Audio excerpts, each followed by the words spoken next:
Well, after years of making up stories to tell his kids and grandkids, a 93-year-old from Long Island finally decided to actually write them down. Good idea. As Dana Arshan shows us, his stories were good enough to get him published. At 93 years old, Bernie Ditchik is still driving, playing tennis, sculpting, and perhaps his most impressive feat, starting a new chapter in his life as an author. How can you be afraid of a tiny smiling grasshopper? Nobody cared who won, because playing the game was so much fun. The father of 3 and grandpa of 5 served in the Navy during World War II and later went on to run a costume jewelry business. Penning books was never part of the plan. Then he retired, and his family suggested he write down the creative bedtime stories that he'd always come up with in his head. I had sent stories to various agents many years ago, and I got absolutely no replies.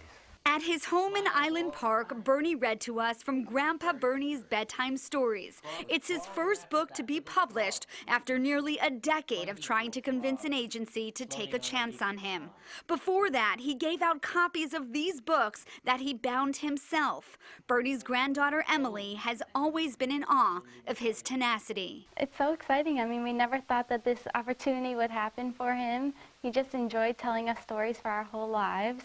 So now for him to have his books published is an absolute dream come true, and we're so proud of him. Bernie's wife of 65 years, Faggy, tells us her husband never fails to amaze him. I'm proud of him because he is having so much fun doing what he's doing.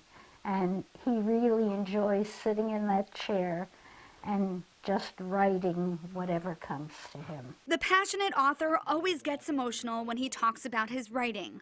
All of the characters are based on special people in his life. I wrote it so that more children, here I'm getting choked up, more children could listen to my stories, read them, and enjoy them. That's why I wrote them. There are 20 stories in Bernie's published books, but right here he has another 40 stories written and ready to go. He'd love to have more books published, but if not, he's glad to have the opportunity to keep writing. In Island Park, Long Island, Dana Arshan, Fox 5 News.